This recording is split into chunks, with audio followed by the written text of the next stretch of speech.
Welcome to CS225. I'm your instructor, Robert McMillen, and we are on Module 8. We're going to start by talking about Chapter 3, Writing for End Users. Our chapter objectives are types of end-user documentation, how technical writing differs from other writing, how technical documents are organized, how to plan effective user documentation, the technical writing process, effective use of formats, strategies for technical writing, common problems in technical writing, tools used for technical writing, and how to evaluate documentation. Documentation, written communication to provide user support information to end users or coworkers. The goal of technical writing to produce documents that effectively and efficiently communicate information that readers need. So by effectively, we mean readers get correct information to master a topic, or efficiently, readers do not have to waste time searching for information. So good technical writing saves users time, and time, of course, is money. Types of user documents: you've got brochures and flyers, newsletters, handouts, and training aids, user guides and manuals, and online help systems. Of course, a lot of all these things that were once printed on paper are now going just electronic. You've got email, chat, and text messages, web pages, proposal letters and memos, procedural and operational documentation, and troubleshooting guides. The purpose is primarily promotional for a brochure and a flyer. It catches the eye of the reader and sell an event. Used to advertise staff training sessions, computer fairs, career fairs, product demonstrations, and guest speakers. Newsletters, their purpose to communicate information from support groups to end users. Popular in large companies where support staff does not regularly contact other workers. Formats could be printed or electronic. Handouts and training aids, the purpose is to summarize and promote recall of material covered in training sessions. Common example, printouts of PowerPoint slides. Usually short and address a single topic and may be distributed online. Of course, that is always recommended. User guides, handbooks, and manuals. The purpose to supplement vendor documentation and trade books with information specific to an organization or computer facility, which basically means that when you install an application, it may be used differently than other companies, and it allows you to put in your own custom information to make that work the best for your company. The structure could be tutorial or reference. The tutorial would be a step-by-step, and reference would be more like a dictionary type of approach. You could also do a combination. Online help systems, the purpose is to provide convenient access to information, replace or supplement printed materials. Features include information presented must be succinct. Hypertext links, indexes, and keyword searches provide powerful tools to locate information quickly. And here's a tip: not all users are adept at using online materials. Some still prefer the printed format. Over time, you'll see that that will change to the more online way. Email, chat, and text messages. The purpose is formal and informal online communication with external clients and vendors, and with internal end users and coworkers. Caveats: messages project an image of the organization and support specialist. Use good technical writing skills, so don't use a lot of abbreviations. A tip: growth in the use of these communications emphasizes the need for user support specialists with excellent writing skills. Web pages. The purpose to provide access to support materials on the web. Need to be organized and written so users can locate information quickly and easily. Having the ability to search for things, it definitely helps. Must be short but contain links to additional information. Image of organization is projected in web documents, so that is your image that you're projecting. You need to make sure you remember that. An ongoing challenge is to keep web-based support information current and accurate. That's always a challenge. Proposals, letters, and memos. The purpose, preparation of correspondence, is a common use of computer resources. We've got all different kinds here. The ability to prepare basic business correspondence is an important user support skill. If you're able to write well, then you will move up in a company and get paid more money for that. Procedural and operational documentation. The purpose is procedure, steps, and checklists are primarily for internal organizational use. An example would be a written problem reports in a help desk environment. Documentation of hardware or software installation procedures and the site management notebook we talked about in the last module. All those things are important so people know how to do their job well after the people who are working there are gone. Troubleshooting guides. The purpose to help support agents and computer users to diagnose and solve problems. So an example would be troubleshooting, FAQs, scripts on incident handling procedures so it's handled correctly, problem report in help desk knowledge base. Must be clear, concise, and well written. How technical writing differs from other writing. Well, there's a difference in your goals and what you're trying to accomplish. Organization of the document needs to be one where things are found easily, as opposed to, say, a fiction or nonfiction book, which can be written much differently. Type of information communicated and the writing style. Technical writing characteristics. Economical writing style. Keep things short and to the point, except for when you need to describe things in more detail. Begins with the most important information first. That's the same way newspapers and magazines write. They always start with the most important information and then they work their way back. Communicates information vital to the reader's productivity. Uses styles and formats that help readers understand a sequence of events. Sometimes things have to happen in a certain order. Is concise but not cryptic. So you want to make sure you don't write all different types of acronyms that people don't understand. Includes pointers and cross-references that if it's electronic, it can be hyperlinks. Focuses on information and not entertainment. Don't try to entertain your user, just try to get them the information they need so they can go back to their job. Strategies. Use short, simple, declarative sentences, phrases, and lists. Describe a sequence of steps in the order performed. Include pointers, references to location where users can find more information, which we've already talked about. Some of this is a little bit redundant. Use format elements to help readers understand organization of information, transitions between topics. Avoid run-on sentences, humor, it's not that kind of document, and calling attention to the writer's personality or style. Sequential organization follows a step-by-step sequence from first to last. However, a hierarchical organization flows from top to bottom and from general to specific information, such as an online help system. So you need to know which type of writing are you going to do and how are you going to organize it. Common organization for technical documents, the introduction, purpose of the document, intended audience, why read the document. If it turns out that they're not the right audience, they can stop right there instead of wasting a lot of time. The body, the specific task steps, common problems users encounter, and of course the summary. Review the main points in case anybody missed anything and pointers to additional information in case there's information that's not provided in this document. Who is the target audience? What does the audience already know? What does the audience need to know? This is all in document planning. What do you want the audience to be able to do when they finish reading the document? Is it going to be a product installation? Is it going to be troubleshooting? What is it going to be? What's the audience supposed to be able to do? What medium will be used to transmit the document to its audience? So will you be printing this out or putting it on DVD, or will you make it available as a link on the website? Help the reader. Target the reading level at 8th or 9th grade. This is different from 20 years ago when people were targeted at the 6th grade. So you may have remembered that from high school for those of you who are over 40 taking this class. Most word processors include a readability index that allows you to see at what grade it's going to be when it's finally written. Tell readers who the intended audience is. State the document's purpose in the first few sentences. Tell readers which tasks they can perform after completing the document. Tailor the document to the media. So if it's going to be printed, it can be longer, generally longer, help readers with topic transitions.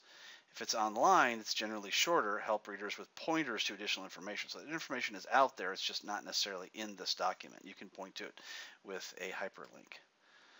Steps in the technical writing process. Number 1, generate a list of ideas or features. Organize the list into a logical sequence. Expand the outline into a first draft.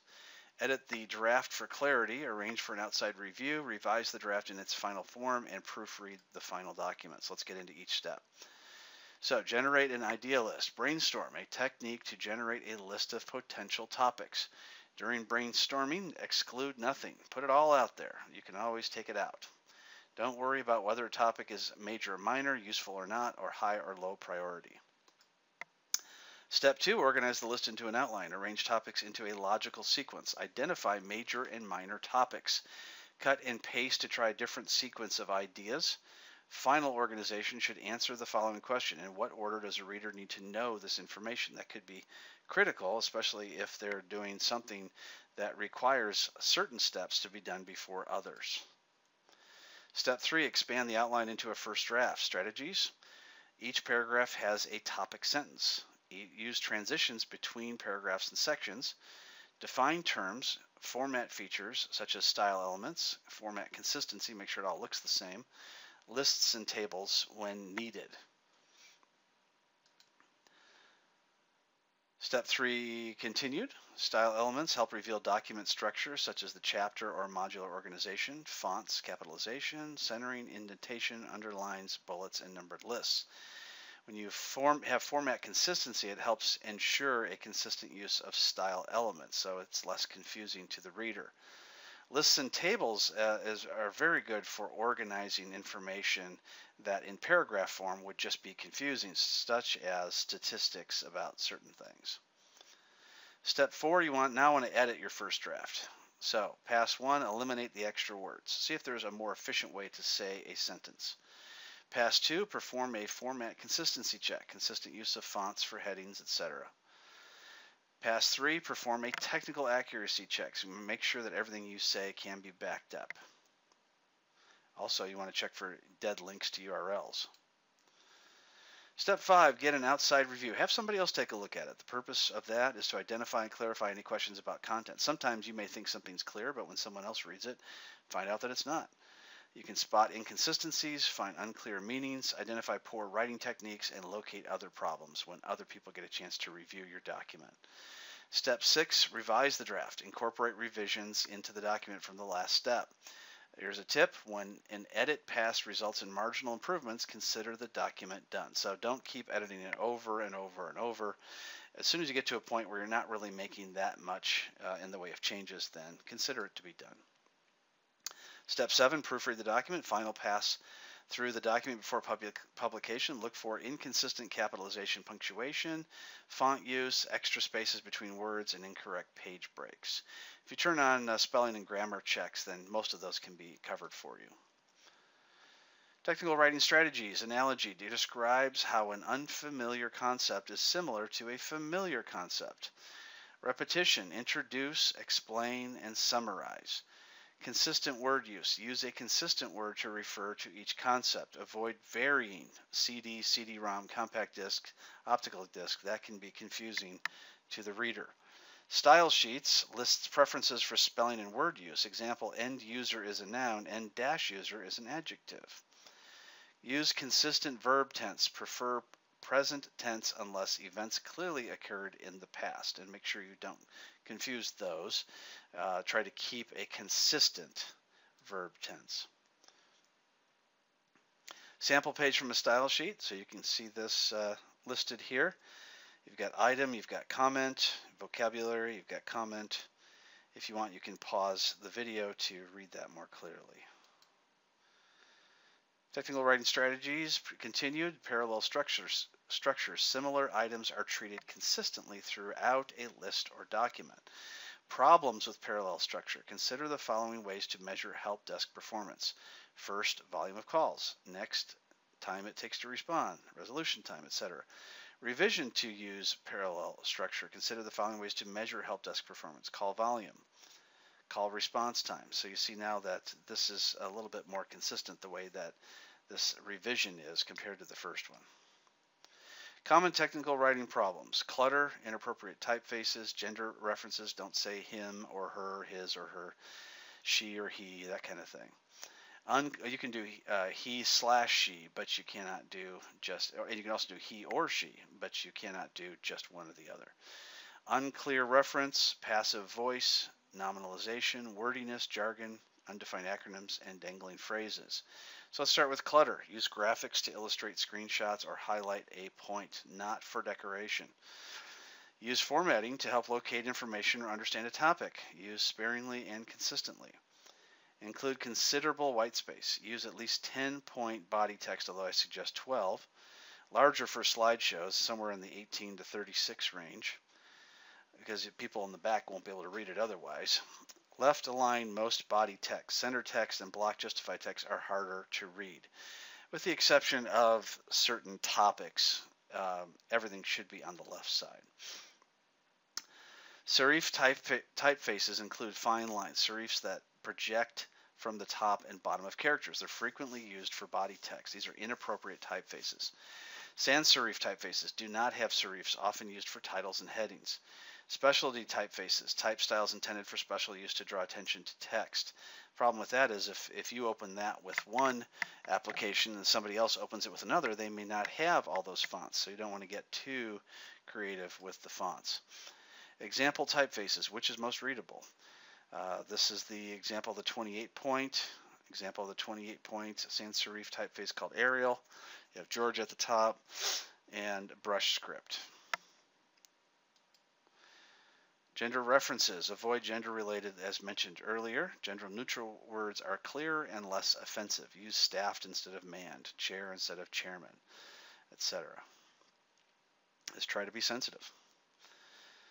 Unclear reference. Referent a concrete word or concept that is designated, referred to by another word.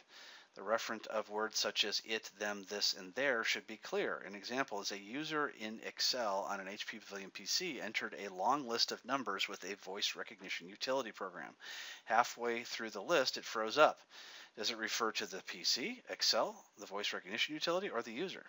So make sure you're clear on what it is that you're talking about, or the reader will not know either. Passive voice. Active voice, the subject of the sentence performs the action indicated by the verb. Example, the project team filed its final report. Use active voice to make text livelier and more interesting. Passive voice, the subject of the sentence receives the action indicated by the verb. An example, the final report was filed. Avoid that type of voice. You want to use the active voice when you can. Nominalization.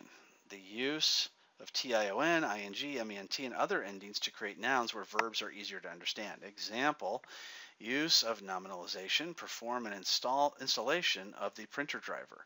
Use of verb, install the printer driver. So you can see which one is more clear.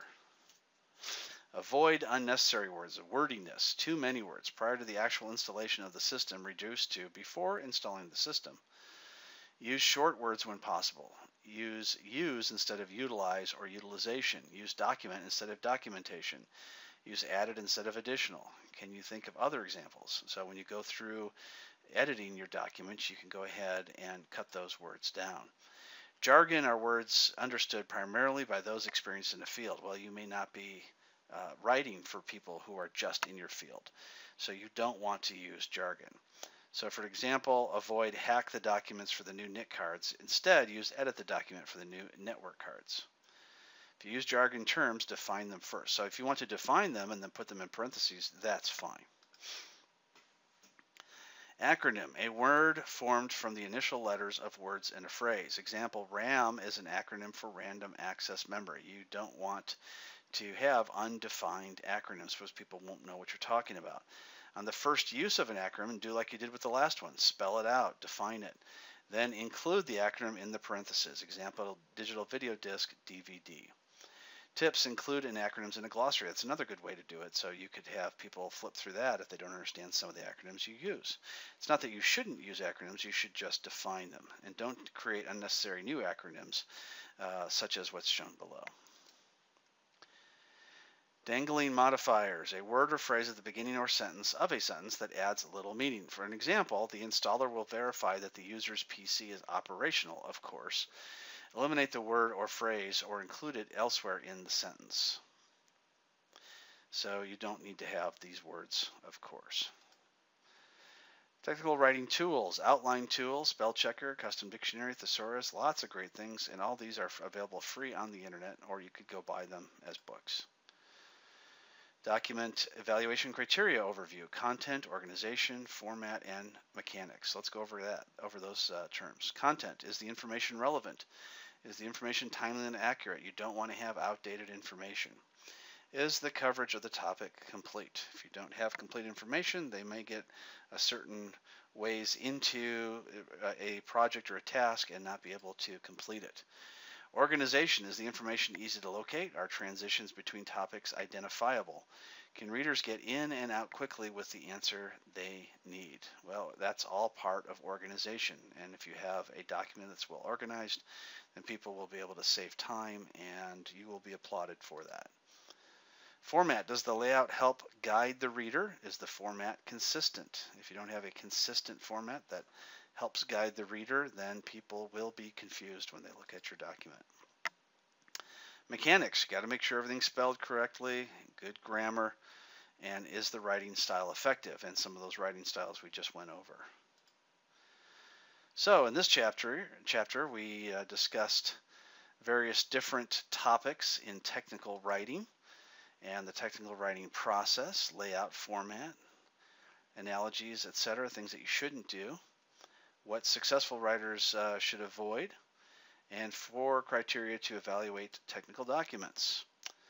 Let's move on to our last chapter here in this particular presentation, which is going to be Chapter 11, Training Computer Users. Our chapter objectives are goals of training activities, steps in the training process, how to plan a training session, how to prepare a training session, present one, and how to progress towards high-quality training. So what is training? Well, we're doing it right now. Training is a teaching and learning process that aims to build skills that are immediately useful to trainees. You don't want to train someone for something they can use in 10 or 20 years. They're related to but different from education. Skills may be long-term. Some tasks may be performed only once or a few times. So let's take this for an example. If you are watching this video and you are either in the job of a computer user support person, or you are about to graduate, then this would be considered training. If this is part of an overall degree where you may be going on to another type of job or a similar job in the future, 1 to 3 years, then this is more teaching. Education provides conceptual understanding and builds long-term thinking skills, builds basic vocabulary concepts, fosters an understanding of general principles, and intended to have long-lasting effects. Focuses on performing activities and building expertise, is evaluated by measuring a trainee's ability to perform specific tasks, and skills can be long or short-term. The training process, the 4 P's of end-user training. Step 1, plan the training, gather information about training objectives. Step 2, prepare the training, gather and develop materials, organize materials into modules, present the training, deliver training modules. Step 4, progress toward higher quality user training, evaluate and improve the training. Those are the 4 P's of end-user training. Step 1, plan the training. Determine who the trainees are, the background the trainees bring to the training. These people may have extensive experience or very little or somewhere in between. Find out what the trainees already know. You can do that by asking them verbally or possibly having them fill out a form. What the trainees need to know or be able to do as a result of the training. What's the end goal? The skill level trainees need to achieve, specific learning or performance objectives. So, determining the background, there's several different background skill levels. You've got novice, intermediate, and advanced. You could be talking to youth, adults, or seniors. That might change the way you speak to them. Motivation level, are they required to be there? Self-selected attendance. Of course, if they're required to be there, you might speak to them differently if they get up and move around and are disruptive as opposed to being self-selected. So, determining what the trainees already know, measure prior knowledge with trainee interviews, supervisor interviews, or pre-tests. Trainers can adjust for differences in prior knowledge once you find that information out. Alternative levels of training teach to the average of trainees' knowledge level. Target training somewhat below the average. So those are a couple of different things you can do based on what your supervisor has requested or your own best judgment.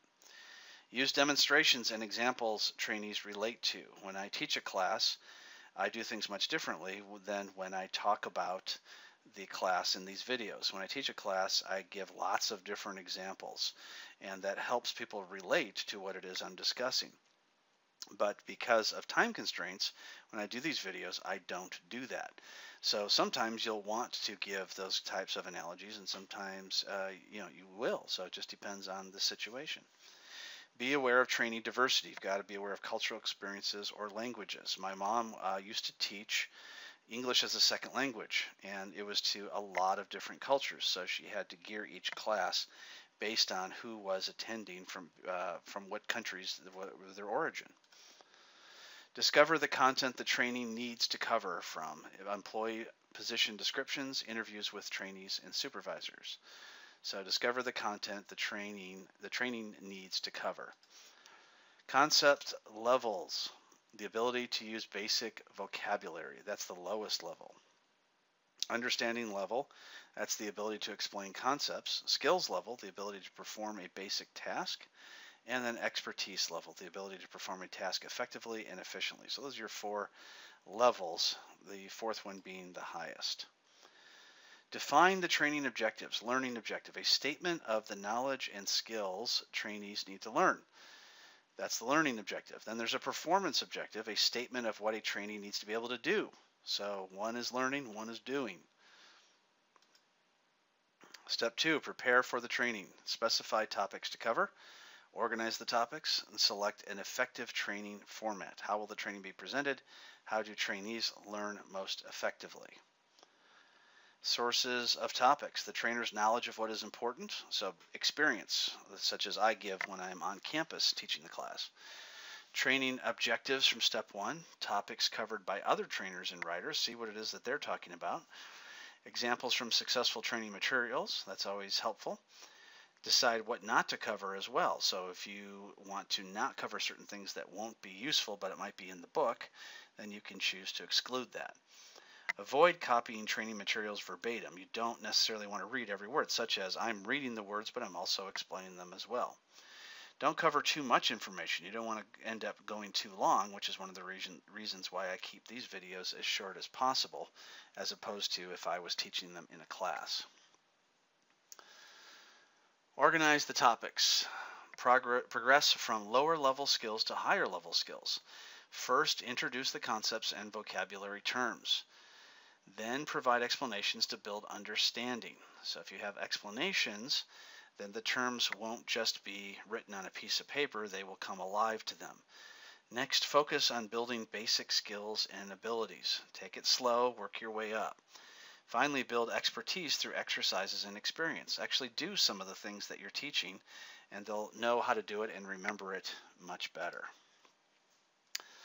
Here's a training session template. Introduce the trainer, review previous topics. You can see all the different things here listed out. If you want, you can pause the video and go through those. Select an effective training format. Well, there's lots of different class sizes. Sometimes we teach to 15 to 25, sometimes 12 or fewer, sometimes 1-on-1, and sometimes a self-guided tutorial allows the user to go through the materials themselves. So in classes 15 to 25, you've got advantages of it's cost effective to the employer, a single trainer for many trainees, potential use of a special training facility, takes advantage of social learning, which is knowledge or skills learned during interactions among trainees. So you have additional capabilities when you have this type of setup. Disadvantages, some trainees are reluctant to ask for help in a large group. A lot of people don't want to speak up. Harder to accommodate different learning paces. Some trainees are shy about social learning situations. You just cannot get them to open up about that. Now, if you have a smaller group, 12 or fewer, there are some advantages. Greater availability of individual assistance, more trainee-to-trainee interaction, and social learning. So you'll see people open up a little bit more in smaller groups. The disadvantage is it could be higher costs because you've got 1 to less people. One-to-one training, great advantages. The trainer can closely monitor the learning curve and availability of immediate help and feedback. They can ask a question, get it answered right away. It's the most efficient way to go. Disadvantages, it's very high cost having a one-to-one trainer to trainee. No social learning among peers. You don't get that experience from other people in the class. One-to-one variation on the job training, in which, of course, a work colleague or supervisor plays the role of coach and mentor to a trainee. So that would be on-the-job training instead of just in a one-on-one classroom. Self-guided tutorials, the advantages, no additional trainer cost after materials are developed, such as what we're doing here. I'm creating this video, and this video might be used for the next 2 or 3 years. The trainee sets individualized pace of learning. You can stop and start, you can stop and go to dinner, you can go out, go do things, come back, and pick up right where you left off. Disadvantages, assistance and feedback may not be available. The advantage to self-guided tutorials, no additional trainer costs after materials have been developed, like we mentioned. Disadvantage, assistance and feedback may not be available. So, how learners learn, learning style, the way each trainee learns most effectively. There's no single learning style that works for everybody. Each trainee has a preferred learning style. Information retention and learning performance improve with activity and repetition. So if you're teaching to a large group, you just kind of have to teach right in the middle or somewhere near there.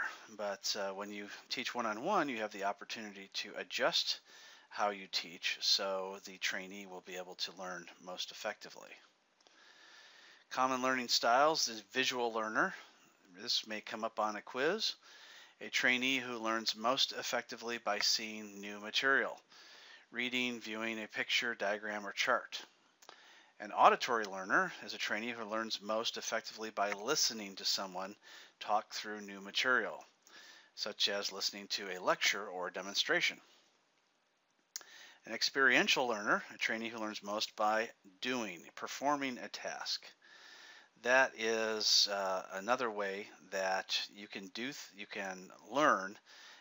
When you train someone, is just to go right over to the task, put your hands on it, let the trainee put their hands on it, and do the task. And if that's the best way for them, then that's the way to go. And you can actually ask the trainees if they know what the best way that they learn, and you can adjust for that. Learning methods and retention. You've got different methods. You've got problem solve, perform, do the task yourself, observe, watch someone perform a task, read, and listen. So you've got higher retention and lower retention based on the different ways that you see it. This is for the average person, not for everyone. So if they're an auditory learner, then it may not apply to them. But in general, for most people, when you do the task yourself or actually solve the problem, you will have much higher retention. Bloom's taxonomy of cognitive skills. There's several things listed here. You've got knowledge, the ability to remember facts or information. Comprehension, the ability to understand what it is that people are saying. Application, the ability to use information in a new situation. Analysis, the ability to break down information into understandable parts. Synthesis, the ability to reconstruct a new pattern or meaning from facts and data. And evaluation, the ability to judge ideas or information. Select delivery methods for the training materials. Delivery method, a choice among several instructional technologies, media, or approaches to presenting information or training materials. Lectures and readings are popular delivery methods, but are they the most effective? Sometimes people will do a reading where they'll read directly from the book. Other times they'll do a lecture where they have slides such as what we're doing right now. So there's more than one delivery method out there and more than one medium with which to deliver it. Common delivery methods, of course, lecture, reading, online assignments, group discussion, visual aids, multimedia, handouts, product demonstrations, tutorials, hands-on, case studies. Case studies are good because they help you to relate. Role-playing, collaborative or group learning, or computer-based training and web-based training. The lecture method has advantages and disadvantages. It is a traditional, familiar training method. People feel comfortable with it. Makes effective use of the trainer's time, especially when there's a larger group. The disadvantages, the learner's role is passive. They just sort of sit there and listen. Often used in combination with other training delivery methods. Reading assignments, example, Materials, textbook, trade book, vendor manuals. So this is pretty much you're on your own, you're reading the book. Advantage, more active learner involvement than in lectures. The disadvantages, the amount of reading must be limited to the amount of time available. So you don't want to give them so much reading material they don't have time to get through it all. Trainers must carefully evaluate the organization and effectiveness of the materials, and you need to match the level of materials with the reading ability of the trainees. Not everyone's going to be able to read at that level, so you might be talking over some people's heads or boring other people when you talk under them. Example materials, online help systems, manuals on CDs, manuals available on the internet and PDF files. Advantages tend to be better written than many printed vendor manuals. Enable increased trainee interaction and flexibility with hyperlinks. Disadvantage, online access is no guarantee of quality. Some online materials are difficult to read because certain computers cannot take advantage of certain fonts and things like that. Online materials are not as portable as print materials. You can't take it with you in the car, or sometimes you can't take it with you when you go certain places. You may not have electricity, that kind of thing, so you want to have written materials in certain cases. Group discussion. Everybody sits around and discusses. The advantages are actively involves trainees in peer-to-peer learning. Sometimes you'll have a lecture followed by breaking up into group discussions. It's most effective when shared trainee experiences are beneficial to the learning process. Disadvantages, trainees may be reluctant to participate. Trainers may fear loss of control over the training session. When that happens, the trainer tends to bring everybody back in again. Visual aids, example materials, pictures, charts, diagrams, and maps. Advantage, visual information tends to be retained more effectively than auditory information. So visual learners in general, in this particular case, may be able to retain that information better than auditory information. Disadvantage, must be large enough to be visible to the entire audience. You don't always have a large screen or wall to project, and sometimes you don't have a projector to get those visuals out there for everyone to see at once. A tip would be to choose simple designs with careful use of colors, fonts, and artwork for emphasis. Multimedia materials. They combine text, still, animation, sound all together, so that way all different kinds of learners can learn. The advantage is each form of media can reinforce the others, can enforce the amount of material learned and trainees' ability to recall. If you have a sound, a picture, certain text, that kind of thing, or an animation, then it really stands out in someone's mind, and they might be able to recall that better when they finally come across that particular problem. Disadvantage, it's cost prohibitive for a single use. And a tip would be more cost effective when development expenses can be spread among multiple training sessions. So to use the same training materials over and over and over lowers the overall cost. Handouts and reference sheets. Training session attendance is a one-time event. Take away information from a training session is useful. Handouts, reference sheets, people will be able to use those in the future. The advantage is that it reinforces training when trainees return to work. They can take those things out when they need them, read from them. Includes enough information that trainees can recall important facts or steps in a procedure. Disadvantages, it should not contain excessive detail. So you have to want to make sure that you keep everything concise. You got everything you wanted out during the lecture, so in the handouts, make sure that it's broken down into individual simple steps. Product demonstrations, it facilitates hands-on demonstrations of hardware or software products. Effective with an LCD or DLP projector, an overhead projector basically is what that means. Advantages are the cost of projectors are very cheap. They're down to just a few $100s, so you can get many dozens of people in to be able to see that. Disadvantages, it's important to adjust the pace, especially in a GUI environment. You got to make sure you stick to a schedule. Tutorials, an interactive learning method, self-guided, self-paced, step-by-step, effective for introductory materials, opportunity for trainee to repeat difficult lessons or take a refresher course. So the trainee can listen to the tutorials over and over and over if they need to. Disadvantages are high initial cost to develop and trainee assistance may be unavailable. So they've got no one really to ask in many of the cases when you have a tutorial. Hands-on activities. lab exercises. The advantage is it lets users try out what has been learned. I've done a lot of that with IBM training. When I would fly to various cities where IBM training was, Dallas, San Francisco, and some other places, and we would listen to the lecture, but then we would actually do what the lecturer talked about on the servers, and we got some great hands-on experience. Disadvantages: requires access to equipment, can be very expensive, and most effective when trainees receive immediate feedback on performance because unlearning a habit or skill is difficult. Case studies: larger hands-on or teamwork projects. The advantage is that it encourages the transition from the artificial training room environment to the realities of the business world based on real business situations, so you can help relate to this. Require trainees to apply skills that they have learned and can build teamwork skills on group projects. Role-playing: when trainees participate in a rehearsal or practice of a simulated work situation, trainees experience the roles of users, support staff, so you can stand on both sides of the fence here, and that allows you to have empathy towards both the employee side of things and the user side of things. Advantages: that trainees build skills and experience emotions. The disadvantages: some trainees are uncomfortable playing certain roles or playing roles at all. Collaborative or group learning.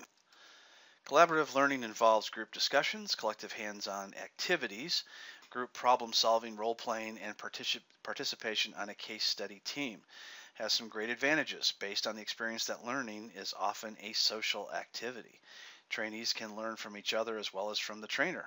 As you build off of each other's experiences and points of view, you tend to learn more in that environment. Builds teamwork and participation. CBTs, combination of tutorials, multimedia, product demonstration, hands-on activities. I like to use CBTs myself when I am training to pass a certification test. The advantages are: it uses the computer as an automated training system, cost-effective for large numbers of trainees. Disadvantages is that it's expensive to develop, so sometimes these CBTs can cost $100 or more per license to be able to use. Tips: some CBT systems handle training administration tasks. Web-based training: similar to CBTs, the internet replaces CD/DVD media as the distribution vehicle. The advantage is cost-effective for large numbers. Disadvantages: it's expensive to develop, of course, for especially good quality materials. Not all available web-based materials are high quality. A tip is trainers must carefully evaluate the quality of web-based materials before they allow them to be used. The changing role of trainers in the online self-guided training world. Less trainer time is spent on preparing and presenting training materials. More trainer time is spent on assessing the trainees' needs, planning and designing training programs, evaluating, motivating, helping to make transitions between modules, assessing training performance and effectiveness, and providing help when needed. Develop specific training materials. Most trainers do not develop training materials from scratch. They rely heavily on existing resources, manuals, trade books, textbooks, that kind of thing, and then what they'll do is take the information that they believe is most pertinent to their trainees and put it all into one place. Training assessment measures whether training activities met the learning and performing goals. You got to assess the trainees after the training is over, regardless of the way that the trainee was trained, whether it was CBTs, WBTs, or classroom, etc. Training evaluation: how well did the trainees learn the material? You can do a test or a quiz or hands-on activities and exercises. Then there's the trainer assessment. You've got to assess the trainer to make sure that the trainer is doing the job for the trainees. If the trainees felt they haven't learned anything and they do very poorly in their job, then it could be the trainer's fault. Training evaluation form provides a vehicle to obtain the trainees' perspectives, and of course you'd want to have that anonymous, just like they are for this class. So sample questions: were the training objectives clear? Were the terms used in the training session defined? Was the training session well organized? And were the training aids useful? So here's a sample training evaluation form that can be filled out.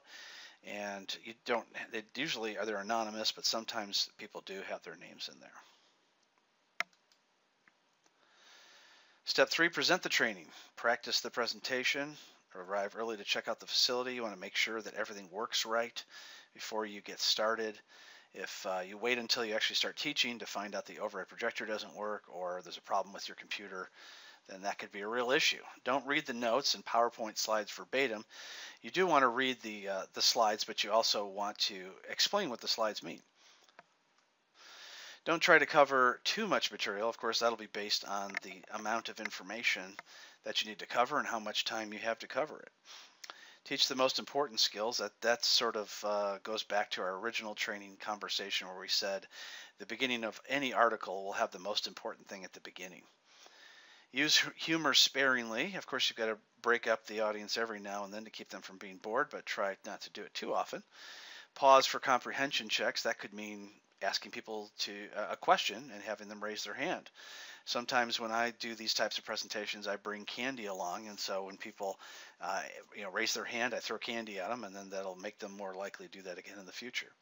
Monitor the training environment. Make sure there's no unusual sounds or smells, or it's not too hot, not too cold. Provide frequent breaks so people don't feel uncomfortable, and obtain professional feedback. So maybe have another professional trainer hear how you do things to see where you could improve. Presentation tips. A beta test run, a practice training session to give a trainer feedback helps improve training materials, presentation, timing, and transition. Do a dry run if you can to check on computer equipment, projection, lights, sound, and furniture. Use notes in outline form. Don't read the entire presentation. Cover too little rather than too much material. So it's not bad to cover too little because you can always go back to certain areas and add more emphasis. If you cover too much, you end up running out of time before you can get all of your training out. Avoid trainee questions that may get off track. So if you have somebody ask a question, then make sure you don't let them spend too much time and get off of the topic that most of the people are there to cover. Cover the important skills first, as we discussed.